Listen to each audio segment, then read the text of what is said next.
गाँव में तुम जो बताओ आज तक क्या वर्मा वोट लेने के बाद आओ है तुम आओ तुम्हारे पिताजी आए हो कि तुम्हारे कोई दूसरे वर्मा दिए तुम आए एक बता दो जो मतलब लाइन पर आके हमारे 50 आदमी उतारे सही है पूछ के तुम एक दिन बताओ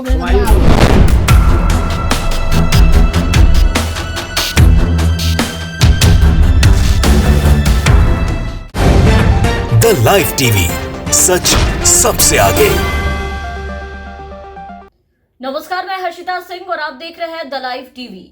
यूपी विधानसभा चुनाव में भाजपा की नैया पूरी तरीके से डगमगाई हुई नजर आ रही है। विधानसभा के वर्तमान चुनावी दौर में जिस तरीके से उत्तर प्रदेश में जनता के द्वारा जगह जगह पर भाजपा प्रत्याशियों को खदेड़ा जा रहा है, लगातार उनका विरोध किया जा रहा है, उसे देखकर कुछ ऐसा ही लग रहा है कि यूपी में बीजेपी की स्थिति ठीक नहीं है। जिस सूबे के बारे में यह कहा जाता है कि दिल्ली की सत्ता का रास्ता उत्तर प्रदेश से होकर के जाता है, वहां उसी उत्तर प्रदेश में इस बार भाजपा की हालत खस्ता पूरी तरीके से डगमगाई नजर आ रही है। रोज रोज बीजेपी का उनके क्षेत्रों में जबरदस्त विरोध हो रहा है। उनके प्रत्याशियों का लोग सीधे सीधे इस बार 5 साल का हिसाब मांग रहे हैं। ताजा मामला आगरा के फतेहाबाद से सामने आई है, जहां बीजेपी प्रत्याशी छोटेलाल वर्मा का लोगों के द्वारा जबरदस्त विरोध हुआ है। वोट मांगने गए, बीजेपी का प्रचार करने गए छोटेलाल वर्मा को लोगों ने घेर कर उनका विरोध किया और उनसे तीखे सवाल किए। वीडियो आप देख पा रहे होंगे, क्या हालत हुई है उनकी, लोगों ने कैसे पकड़कर सवालों के कटघरे में खड़ा किया है और किस तरीके से इनसे पूरे 5 साल का हिसाब मांगा है। देखिए इस पूरे वीडियो को। तो भाई साहब वर्मा जी ने आज तक तो माइक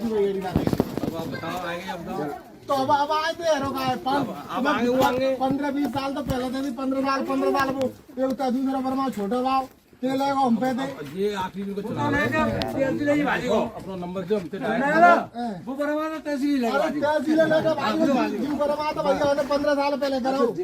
अब सुनो हमारे गाँव में तुम जो बताओ आज तक क्या वर्मा वोट लेने के बाद आओ है तुम आओ तुम्हारे पिताजी आए हो कि तुम्हारे कोई दूसरे वर्मा दिए आए एक बता दो जो मतलब लाइन पर आके हमारे 50 आदमी उतारे सही है पूछ के तुम एक दिन बताओ चलो जवाई तो अब आगे जो है वो क्षमा करो, अब आगे वोट दो। सुनो हमारा नंबर लो, हमसे सीधी बात करो, कोई काम आधी रात आप हमें बोला हम 100% आगे। अरे वो तो बात तुम्हारी सही है, पर भाई वोट नहीं पाई तुम दिखा तो फिर दिखा था ना जो भाई ये जाओ आए ना तो तुम आप काम ना हो। अरे काम जो कौन सा काम कर रहा बताओ तुम बताओ वर्मा जी बताओ। अच्छा लाइक की प्रमाण का है लाइक अरे तुम एल्बम को ज्यादा नहीं पूछ रहे हो तो मौका कब पे जाओ 3 किलो 5 सालों में अगर खचू हो हम जे माफ खुल जाई करे स्कूल के नीचे योगी बाबा मुख्यमंत्री डॉक्टर साहब क्या योगी बाबा ने जो सारे छोड़ दिया जिनको भैया हम क्या करेंगे तार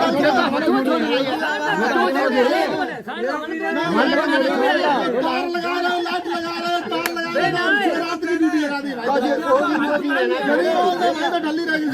तो देखा आपने कैसे नेताजी का स्वागत किया है लोगों ने। इस समय भाजपा उम्मीदवारों, विधायकों, मंत्रियों, यहां तक कि उनके उप मुख्यमंत्री तक को जनता खदेड़ रही है, भगा रही है, चोर कह रही है, धोखेबाज कह रही है। पिछले एक पखवाड़े में दर्जन भर से ऊपर बीजेपी विधायकों का खदेड़ा हो चुका है, मंत्रियों को भगाया जा चुका है और अभी भी हो रहा है। जहां तक बात रही छोटेलाल वर्मा की, तो आपको बता दें कि पहले भी इनका विरोध हो चुका है कुछ दिनों पहले। यहां तक कि छोटेलाल वर्मा के बेटे तक को लोगों ने नहीं छोड़ा। उनके बेटे लक्ष्मीकांत वर्मा जो कुछ दिन पहले पहुंचे थे लोगों के बीच में वोट मांगने, प्रचार करने, उन्हें भी लोगों ने भगा दिया था, खाली हाथ लौटाया था, विकास ना होने की बात कह दी थी और सीधे क्षेत्रों से लौटा दिया था। तो इस क्षेत्र में छोटेलाल से लोगों की जो नाराजगी है वो पहले से थी। लोग पहले से ही ये बोल रहे थे कि अगर यहाँ से बीजेपी का प्रत्याशी खड़ा होता है, छोटेलाल को टिकट मिलता है तो हम लोग वोट नहीं देंगे, हम लोग इस बार बीजेपी के प्रत्याशी को वोट ही नहीं करेंगे।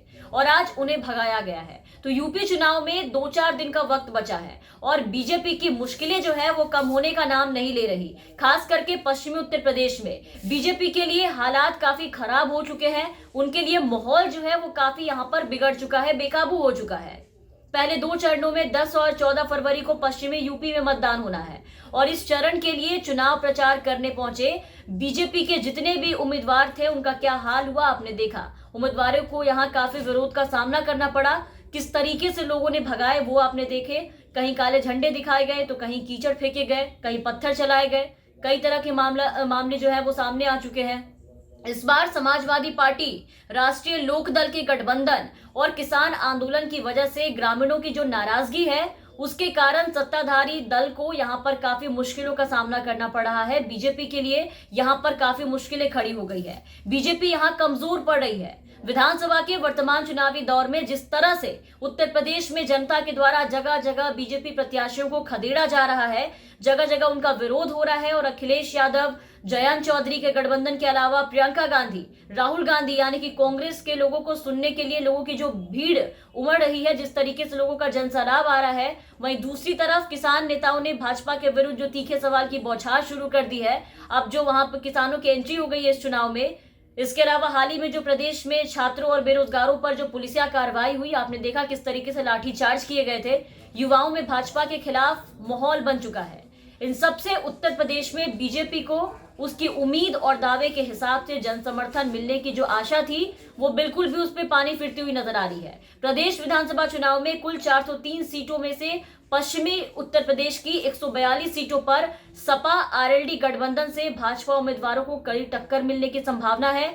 ये गठबंधन बीजेपी पर भारी पड़ रही है, जबकि भाजपा अब भी अपने सदाबहार हिंदू मुस्लिम कार्ड के सहारे चुनावी जो उनकी नैया है वो पार करने की कोशिश में है। लेकिन किसान आंदोलन और पूर्वांचल में छात्र आंदोलन ने उनके प्रयासों पर पलीता लगा दिया है। जिस तरीके से हाल ही में प्रयागराज के लॉज में घुसकर पुलिस ने छात्रों को जिस तरीके से पीटा है, जो पुलिसिया कार्रवाई हुई, लाठीचार्ज हुई, उसका असर चुनाव परिणाम पर पड़ने की पूरी संभावना है। रेलवे की आरआरबी एनटीपीसी परीक्षा में घोषित परिणामों में जो धांधली के कारण बिहार से लेकर के उत्तर प्रदेश के छात्र जिस तरीके से आंदोलनरत है, जिस तरीके से सड़कों पर थे और सरकार के खिलाफ में मोर्चा खोल रखा है, उसे देखकर ये कहना गलत नहीं होगा कि किसान आंदोलन की तरह ही छात्र आंदोलन का भी असर उत्तर प्रदेश के चुनाव पर पड़े बिना नहीं रहेगा। असर पड़ेगा ही पड़ेगा। बीजेपी को नुकसान भी हो सकता है। बेरोजगारी के मुद्दे के साथ साथ महंगाई से त्रस्त लोगों ने बीजेपी के खिलाफ अलग मोर्चा खोल रखा है। तो कुल मिलाकर के यूपी के चुनावी दंगल में फिलहाल भाजपा कमजोर नजर आ रही है। भाजपा मजबूत स्थिति में दिखाई नहीं दे रही। कहीं बीजेपी का विरोध तो कहीं बहिष्कार, कहीं तिरस्कार का जो सिलसिला है वो लगातार जारी है। ऐसे में अब देखना होगा कि 4 दिनों में भाजपा कैसे इस मुसीबत का हल निकाल पाती है, अपनी चुनावी नैया को कैसे बीजेपी पार लगा पाती है और कैसे उत्तर प्रदेश चुनाव का ये दंगल जीत पाती है। तमाम खबरों और अपडेट्स के लिए आप बने रहे द लाइव टीवी के साथ। चैनल पर नए हैं तो चैनल को सब्सक्राइब कीजिए, साथ ही बेल आइकन जरूर दबाएं ताकि हम आपको हर खबरों से अपडेट रख सके। और अगर आप हमारे ये वीडियो हमारे फेसबुक पेज के जरिए देख रहे होंगे तो हमारे फेसबुक पेज को लाइक और फॉलो जरूर करें। धन्यवाद। द लाइव टीवी, सच सबसे आगे।